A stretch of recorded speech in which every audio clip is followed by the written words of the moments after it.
law has received more attention in the sports industry, specifically within high school and collegiate sports, than Title IX. 40 years after its enactment, this educational statute has truly reshaped the landscape of American sport.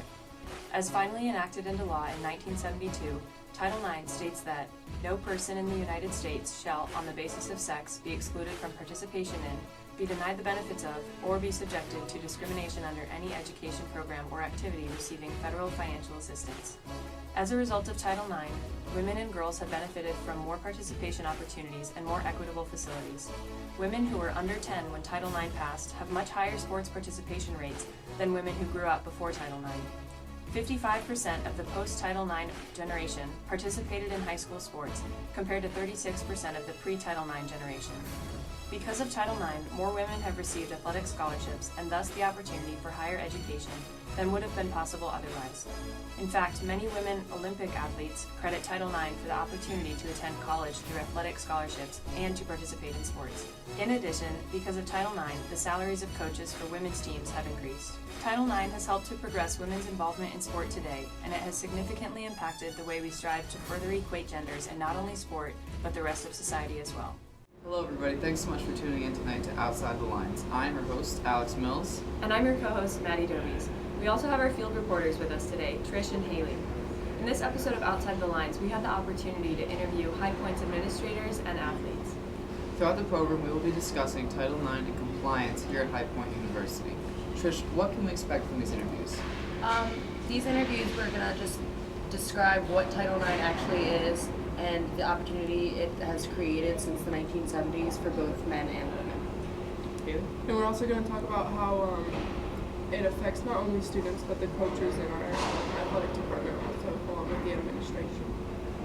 Great. Well, let's cut to our first interview with Athletic Director of Internal Operations, Jared Miklos. Jared Miklos joined the High Point University Athletic Department in 2010 and was named Associate Athletic Director for Internal Operations in 2013. He previously served as Director of Compliance, Assistant Athletic Director for Compliance, and to Assistant Athletic Director for Internal Operations. He continues to oversee the Compliance Department, which is responsible for educating and monitoring the HPU athletic staff on all NCAA, Big South, and High Point University legislation and policy. I have oversight for a lot of the procedures that we do from an internal standpoint. So I oversee our compliance office, which deals with Title IX, oversee certain parts of academics and eligibility, our strength and conditioning, sports medicine, and our athletic department policies and procedures for where we're going in the future and what we're looking to do for High Point Athletics. Title IX is something that is very significant in college athletics, and it's significant on a national level, which is where it came into play, back in the early 70s when President Nixon and the rest of the administration for our country looked at making more opportunities equitable for males, females, and having some understanding that this would apply to more than just the general population, and that's where it expanded to impact college athletics. And what we've seen is that we're forced to think about that on an everyday basis to make sure that we're making good decisions that provide equal opportunities for both males and females. So it doesn't necessarily impact, a day-to-day activity, but it impacts the decisions we make on a daily basis about the future and about where we're headed to make sure that we are compliant and that we're providing opportunities for both males and females, irregardless of, anything external to, Title IX. In terms of dealing with Title IX, but always opportunities to view where we're at and to make sure that we're providing opportunities and that we're meeting one of the three prongs, because Title IX has three prongs. You can either meet the general proportion of your student athlete or of your undergraduate population with student athletes. So for instance, if it's 60% female, 40% male at High Point University, then we could meet that through 60% female sport opportunities and 40% male. We can demonstrate a continuing need to expand the underrepresented gender, and that could be male or female, to be more consistent. So if we could demonstrate to the NCAA that we were, consistently adding a sport program to increase the participation for a certain gender to meet that, that would be demonstrated progress, and that would be, prong two. And then prong three would be providing opportunities for all those that have needs. So if our, student population was not as interested in athletics as the certain proportionate numbers needed to be, but we were meeting the needs of those students, and we were able to gather that information through survey or communication with them, then we would also be compliant. The addition of our 2 sport programs, both lacrosses, we had to consider that and account for those factors when adding it and looking at the number of student athletes we have as an overall population. So there's certainly considerations that we had to make. And I think a lot of Title IX is always discussed in terms of strict participation numbers, but it really goes far beyond that. It goes into detail for everything that we do. And with the start of the Athletic Performance Center and the building of that project right now, we have to look at everything we're doing from an internal standpoint to make sure that our locker rooms are the same sizes or that they're equitable for the needs of the equipment, that they all have equal opportunities, whether it be a player lounge or access to facilities or sports medicine capabilities, that if we have it for one gender sport, that we have it for the other. And it may not always be the exact same number because sport needs could be different for one sport versus another, but making sure that those opportunities are generally equal in everything that we do. So it's not just a numbers, it's budgets, it's equipment, it's facility space, it's student athlete support. It's really everything that we do. So I would say that there are many challenges if you're not prepared, and that's where issues become. So if you've done your homework and you're thinking about what steps you need to take in order to accomplish Title IX, then you're in a much better position to meet one of those 3 prongs and be compliant with the Title IX legislation. Club rowing, and really any club sport for that matter, they're interesting topics because the Title IX deals with student athlete participation. So that means that they're receiving funds from the athletic department, or they show up on a squad list. And what that means is that they're an active participant in a NCAA varsity sport. So club sport can exist and not have any impact with regard to Title IX. But your question about adding it would then change. And what we need to do is go back and say, if we were going to add another sport to our program, how would that affect our numbers? And the question specifically about club rowing, which would be consistent with any sport, is how many males and how many females would we be adding? Would we be adding it for just one gender, which could be a possibility? Would we add a sport that only has one gender availability, which is a field hockey or a softball? On the opposite side, if we add football, what happens then? Well, we can't just add one sport to offset that. We need to be looking at adding multiple sports. So there's a lot of implications, but the specific question to club rowing would be, what gender are we going to add? And if we're going to add both, does it just increase the numbers, and are we still consistent, which would be most likely, under whatever prong that we're meeting? If we're adding more males and females at approximately the same proportion, it wouldn't impact us that much. If we were to add one gender versus the other, then we need to look at our total numbers and determine how that impacted the overall student athlete population. There's so many hot topics in college athletics, and we don't hear as much about gender equity in the current state with all the conference realignment and all the other factors that you do hear about with TV rights. And a lot of it's based around money is what you hear about, because that's what people like to talk about. They like to talk about the glamour. They like to talk about the dollars and the revenue that's generated from revenue producing sports. But what I think could really help would be the continuous look into how football impacts college athletics. And that could go for almost every topic that's a hot topic right now. How does it impact conference realignment? How does it impact the miscellaneous expense account, where they want to start providing additional dollars for student athletes to have spending money? How does it impact budgets and whether schools are going in debt to run a football program versus what dollars are generated to help offset other sports? There's so many factors. I think if we considered football to be in its own kind of separate division, or if we were able to extract it from a model like Title IX, you could see a university that would like to add football have the opportunity to do that without possibly adding 3 other sports to offset it. Now that would make it very difficult because that would go back against the law. So I don't know that that's a direction we're headed.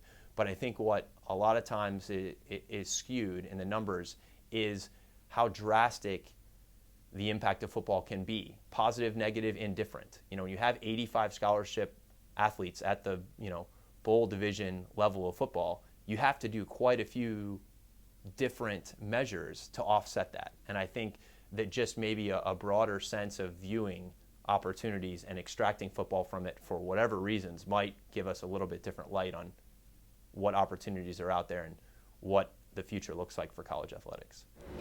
Thanks, Jared. Trish, what was something that stuck out to you during that interview? I really liked how Jared defined the 3 prongs of Title IX, and that there are different ways you can be in compliance. As long as you're really demonstrating an effort to make sure that you're in compliance and you're making an effort to follow the rules of Title IX, then usually you're in the clear, because obviously that can be difficult with things with the sport of football. And Haley will talk about what she thought about the football aspect of it.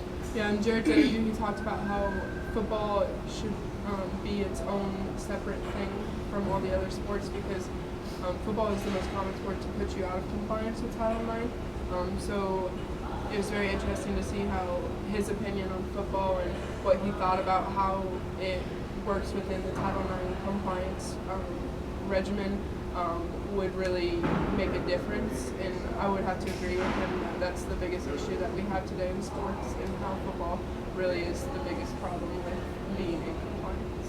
I also thought it was great how he talked about the addition of the new teams here at High Point University, and how they have been able to stay in compliance with Title IX, even though they've added 2 teams within the past 3 years. So I thought that was really great, and he could give us insight on that, and that High Point will stay in compliance. That was great. Well, thanks again, Jared, for your time. Now we're going to go to an interview with High Point's Title IX expert and professor of sport management. Her name's Jenny Luke. Dr. Jenny Luco, Associate Professor of Sport Management and Coordinator of the Sport Management Program, joined High Point University in 2006.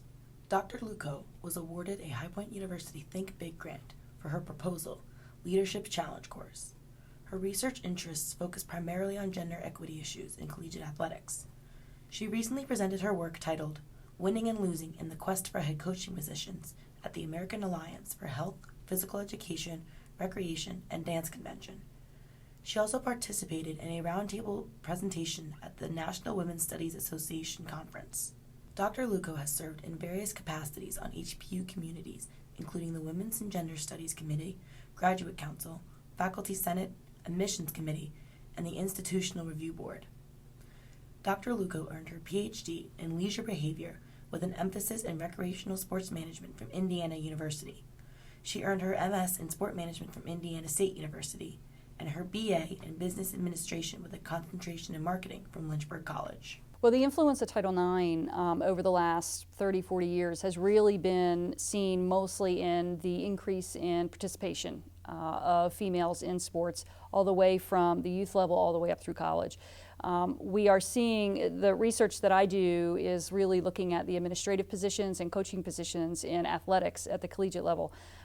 Those numbers aren't necessarily showing as many changes. I do research specific to basketball, women's basketball in particular, and we have seen that women's basketball numbers are higher, meaning the average number for females coaching women's sports at the collegiate level is about 42%. So 42% of women's teams are coached by women. Whereas in women's basketball, the number is around 59% across all 3 divisions and about 64% in Division I. Another colleague of mine and I have been doing some research looking at why is women's basketball, has it improved? And why is it different than the other sports? So we just did an online survey and asked all women's head and assistant basketball coaches what their thoughts were. With regard to the barriers that they still see and the positive changes that they're seeing. And really overall, even though we've got great participation numbers, that's a positive. We've got some negatives with regard to athletic director positions are still predominantly held by males, and 42% women's teams are coached by women, which obviously is not a very good number. But the women's basketball coaches were saying, look, some of the positives, we're creating our own network. We're really being supportive of each other. The women in our study were saying, look, we want equality, obviously, but we also realize that it needs to be based on merit and not just my gender. So I get that I need to be successful, I need to know the skills, I need to do all the things that I need to do in order to get these positions. There is still this stereotype of male athletic directors when they hire a female coach. When a female coach does poorly, that poor performance bleeds onto all of the other women's coaches that are going to apply in the future for that position. So the idea is, oh, well, she did a very poor job. See, that's what you get when you hire a woman. Now we're going to hire a guy. Whereas when they hire a male coach and a male coach does poorly, they don't necessarily say those same things, right? Because they're more than happy to hire another male coach because it was that individual who did a poor job. Not all males are going to do the same. So they very much reference that over and over again in their open-ended comments with regard to, we see that we have a challenge. This is something to where we need to be successful in our own right, but we also need to be successful in order to help the women that are coming after us. For schools that have football, the biggest issue for being in compliance with Title IX is just that. There are very, very few, I'm not even sure if there are any, schools that have football programs that are in compliance with Title IX. And it's solely because of that first prong of Title IX that says you need to have your proportionality of athletes, male to female, be the same as the proportionality of males to females in your overall enrollment of the university. So when you have a football team that has a roster of 100 plus athletes on the male side and there is no equivalent roster size on the female side, there's just no way you're going to be in compliance. Now, that doesn't mean that a lot of schools aren't still improving facilities and providing more money for scholarships and recruiting dollars and upgrading. I think when people think about Title IX and they're thinking about, oh, we've achieved equity and we don't need it anymore. Look at all the women participating. Look at the millions of opportunities that have been created over the last 40 years. Overall, yes, participation numbers have drastically improved. That's phenomenal. However, we still have some other issues to address, and I think a lot of people forget that when they talk about Title IX in reference to we don't need it anymore because men's sports are being cut, but women's sports are also being cut, and the overall number, even with men and women's sports being cut, the overall number of participation opportunities for both males and females has increased and continues to increase every year. So yes, a few programs are cut here and there, but that's based on an athletic director's decision. Title IX does not dictate that. But the reality of it is the numbers on both sides have increased. Thank you so much, Dr. Luco, for sharing your research with us. Trish, what was something that was interesting to you in that interview? Something that really stuck out to me in the interview was how the female coaches for female athletes has significantly dropped since Title IX was passed. It's so hard for me to wrap my head around that women coaches have dropped off from 92% down to almost 40% because of the passing of Title IX and the opportunity that men now see in coaching a women's sport at the collegiate level. Yeah, it was also interesting some of her statistics that she gave regarding how it's not only coaches but in athletic administration too, how it's dropped off also into more of a men's type of deal, and how she described that even though times have changed and everything, you would think more opportunity is coming for women, and the numbers don't statistically quite show that yet, but hopefully history is going to be evolving and we'll be getting more to that point soon. That was great. Well, thank you again, Dr. Luco. Now we had the opportunity to interview High Points University's Sam Phipps. Sam Phipps came to HPU as Assistant Director of Facilities and Operations before being promoted to Director in 2011. In his position as Assistant AD, Phipps oversees operations for every event in an HPU athletic facility and manages all event staff. He also coordinates scheduling, maintenance, improvements, and special projects at all of HPU's athletic facilities. Phipps came to HPU from Marshall University in Huntington, West Virginia, where he was a member of the athletic facilities and operations staff. While at Marshall, Phipps coordinated event management, including serving as co-coordinator of the 2007 Conference USA Volleyball Championship. He also assisted with improving and maintaining all athletic facilities and served as a visiting team liaison during home events. My job title and job description is really a wide base. It's really a huge range. It kind of falls under two different categories. You have the day-to-day job description and then kind of our in-game job description. Day-to-day, what I'm responsible for is, keeping all of our athletic facilities nice, keeping them clean, keeping them up to date, taking care of any updates we may have, and just the overall maintaining of our athletic facilities, whether that's Vert Stadium, Willard Stadium, the actual playing surfaces of those facilities, the intramural fields, the club fields, as well as the Millis Center here for all of our basketball games and volleyball games, making sure all those facilities encompassed within those buildings stay nice on a day-to-day basis. And then when it comes to the in-game stuff, It's taking care of all the operations, all the ticket takers, all the ushers, from top to bottom, making sure everything and the audio videos working on the video boards, scoreboards, make sure the visiting teams are arriving. There's just a whole list of things that we take care of in-game operational-wise on those game days that also encompass what I do for my job. Basically what we do is kind of an in-season, out-of-season. We do, like right now, currently in the fall, we do men's and women's soccer get priority. They get to decide when they want to practice first, and then it would go to men's and women's lacrosse. Track and field kind of on their own. They can go around of whatever's going on the main field, so that's not too much of a scheduling conflict, and the men's and women's track and field team go at the same time. Now for, spring sports, like we're going into the spring next semester, it'll be men's and women's lacrosse will tell me when they want to practice, and then men's and women's soccer have to work around them.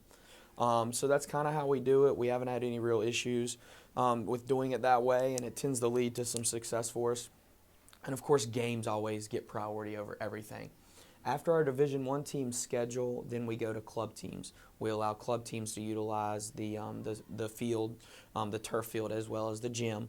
And then we go after club teams. We'll try to fit intramurals in different places where we can on the turf, and then also in the gym.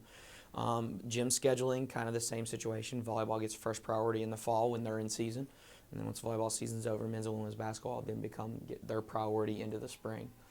As soon as basketball season's over, then it's kind of a open gym for anyone at any time. They just got to get with me on when they want to schedule. We've had a couple different issues with that. Great example is women's basketball game day. They want to practice at a different time because it's their game day, and it happens to be right in the middle of a men's basketball practice. So just having an open communication with those coaches and having an understanding of what the needs are for each program. Women's game day, they're going to get priority because it is their game day. Now, if it would just be a standard day, standard practice, neither team has a game that day and they both want to have the same exact gym time, we're going to sit down and we're going to look at we try to schedule out the entire semester at one time. So then we look at that entire semester in one whole chunk of block time, and we go through and circle how many conflicts we have. We look at all the conflicts, we sit down and we try to figure out, okay, if we have 5 conflicts, let's try to resolve these the best way we can out of these 5 conflicts. All right, and we kind of split up, we divvy up the 5 conflicts. The women may have to change their time, 3 of the days, men change their time 2, or vice versa. If we can't split it evenly and they can't work it out together and we can't come to compromise, then I'll step in and I'll basically state, all right, well, this is what we're going to do. Women are going to go here and here, men are going to go here and here, and maybe on that 5th day, we split the time. Maybe it's a 3-hour window, women are going to go for an hour and a half, then men get to go for an hour and a half. We try to split it, right down the middle. We don't inconvenience any one program. We try to split up the inconveniences. But like I said, we've been lucky enough to where women's soccer, for example, wants to go late at night. Men's soccer wants to go early afternoon. And then in the spring, men's lacrosse loves going early morning. Women's lacrosse likes to go early afternoon. So really our only true conflict is men's soccer, women's lacrosse, but they play in 2 completely different seasons, so we don't have any real issues. Title IX matters in everything we do in college athletics. For me, for facility usage, not necessarily the field time. I mean, we do, make sure that, we're being, compliant and, we're not inconveniencing a women's program over a men's or vice versa. We're doing anything we can to make sure we're compliant and everyone gets a fair shake at the times and the availabilities. However, with that being said, a lot of the stuff that I deal with comes in to the facilities, keeping them nice, making sure that, the women's programs have the same locker rooms the men's programs do, making sure they get this, the same amount of in-game support that the men do. Things like that is what I concern myself with the most, just because our scheduling, fortunate enough, has been working out for us and in the way we do it. But it is something that we have to, pay attention to at all times. It was great to hear from our Assistant Athletic Director of Facilities and Operations, Sam Phipps. Haley, what did you think of the interview? Sam's interview was very interesting. We talked about how he does the field scheduling and the court scheduling for basketball. And the biggest thing he said is that, in-season sports are going to get priority from out-of-season sports. So for men's and women's soccer, they're going to get priority over men's and women's lacrosse when they're in season in the fall. And same goes for volleyball and basketball. And the other thing he said was that for inside here in the court, that's where he runs into the most issues, but he doesn't really run into too many issues. The only thing is on a game day, if the team wants to practice at a different time, that was the biggest issue they would have because they men want to practice right when men's are practicing if it's a women's game day. But he said, coaches here are very understanding of each other, and that's the best part about High Point University and their athletics and how they are willing to work with each other around their schedules. Trish, did you have anything to add? Yeah, just to go along with what Haley said, the athletes here have really made it known that it's really based on the coaches' decisions and what works best for their class schedule. If they want a certain time and they can't get enough classes to revolve around it, then they obviously can't fit in that time. So Sam basically just oversees it and makes sure that if there is any decisions that need to be made, he can make them, and he's good at coordinating. But for the most part, as long as the athletes and the coaches can agree on each other's times, then it works out smoothly. Great. Well, thank you again, Sam. In this episode, we also had the opportunity to briefly interview Craig Kylitz, the athletic director at High Point. Craig Kylitz is the Vice President for Athletics and Athletic Director at High Point University. He was named AD on January 9th, 2008, and named Vice President for Athletics on August 21st, 2013.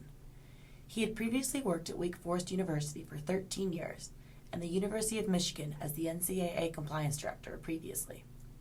Since Kylitz has been Athletic Director at High Point, the Panthers have added men's and women's lacrosse and completed several athletic facility renovations, including a $2 million upgrade of HPU's Millis Center and an installation of Mondo 3NX turf in Burt Stadium. Also in the past 5 years, High Point has won 9 conference championships in the regular season or tournament. The Panthers finished third in the Big South Sasser Cup all sports standing each year under Kylitz's watch. Prior to that, High Point had never finished higher than fourth. Kylitz is also active at the conference and national levels. He was named to the NCAA Division I Championship and Sport Management Cabinet in 2012 and is on 6 different Big South committees, including chair of the Men's Soccer Committee. My job description basically is the visionary person for this position of our athletics. So I oversee all of our budgeting, our hiring practices.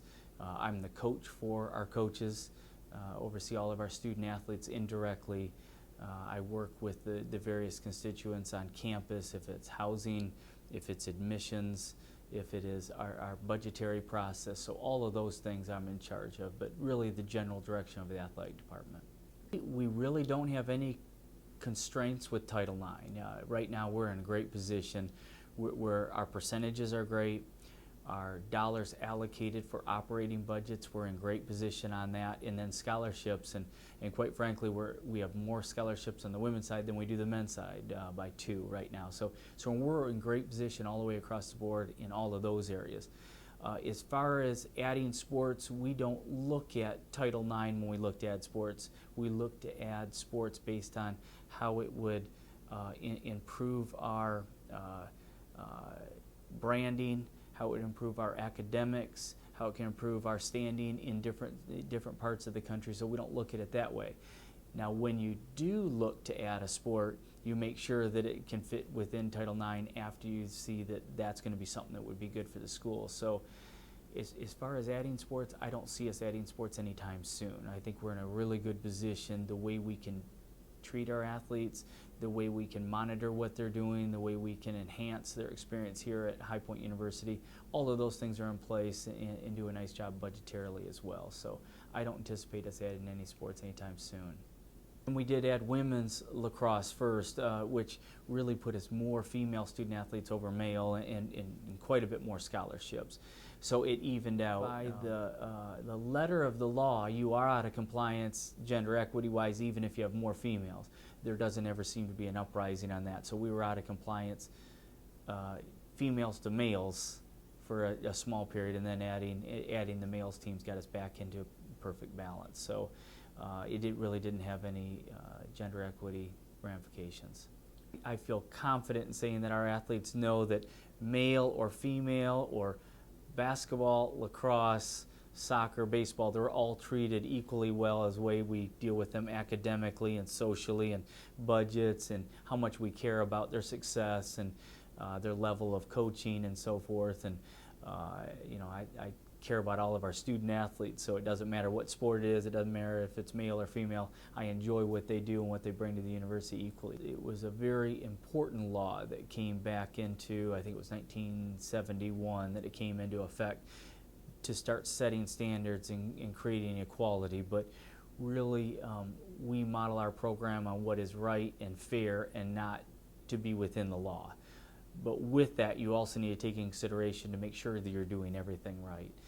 But we try to do what's right regardless of what the law says, and then that follows with the law. So I think it was an important law to get some equity and make sure that people are doing the right thing that maybe weren't quite inclined to do the right thing. That was our interview with Athletic Director at High Point University, Craig Hyla. Haley, what was something important that stuck out to you during that interview? In our interview with Craig, the most important thing that stuck out was the fact that he knows our student athletes, and he wants to get to know them and know what they want, and anything they want and need, he'll do his best efforts to get to them. So that's a really big point of being an AD. I feel like knowing your students on a very personal basis and understanding their needs and how they feel about the athletics at this school and that they're happy here. It absolutely helps when your students are happy with their AD. And now for our last segment on the show, we have some testimonials from students here at High Point University and what they feel about Title IX and how it's affected their athletic lives here at HPU. To me, Title IX means equity in sport and positive leadership, especially in track and field. It's really important for us to see the growth in high school athletics, and track and field is the #1 participation sport for female athletes last year. What Title IX means to me is it's a really big part of my life. I've always wanted to be an athlete, and Title IX gave me that opportunity. I think it allows us to develop as young women and become strong leaders in the community, also develop our character in the academic world and athletics. To me, Title IX means opportunities for female athletes everywhere. And specifically for me, it gave me the opportunity to be on the first ever women's lacrosse team here at High Point University. Title IX means to me simply opportunity. The opportunity to coach such strong student athletes, and the opportunity that I have to coach them every single day means the world to me. Title IX means everything to me. It's given me the opportunity to travel, to meet some of my best friends, to play the sport I love, and to get an education. Title IX is important in my life because it afforded me the opportunity to get the education and experience in golf that I would have not been afforded 10 years prior to that. I'm very appreciative of Title IX because I play a sport that's not very popular among women athletes, and it has given me the opportunity to compete at a collegiate level for a school that I love and to meet other girls who are just as enthusiastic about the sport as I am. Title IX means a lot to me. I was able to grow up and see Cheryl Swoops and Pat Summin and use those people as role models. Even now coaching a Division I basketball team, I'm able to compete, and our main goal is to get to the NCAA tournament and to get in the postseason. So those are opportunities that we take for granted now that weren't always there and weren't always available to those before. In college, it's allowed me to be able to be an athlete and a student and succeed in the classroom and on the court as well. And just for everyone in general, it allows students everywhere, females, to get an education. Title IX means to me that growing up, I could watch the 1999 World Cup Championship team, U.S. Women's National Team with Mia Hamm, Brianna Scurry, and some of my other favorite players. It also means that I have the opportunity to continue my education for as long as I choose to. It doesn't have to stop at undergrad. And it also means that I've been able to play 4 years of collegiate sports. We want to thank everyone who participated in our interviews in this episode of Outside the Lines. The coaches, the student athletes, the faculty and staff, we want to thank you all for your time. And hopefully this was a very informative program for our viewers out there as well. We want to thank all of you for tuning in to Outside the Lines, and we'll see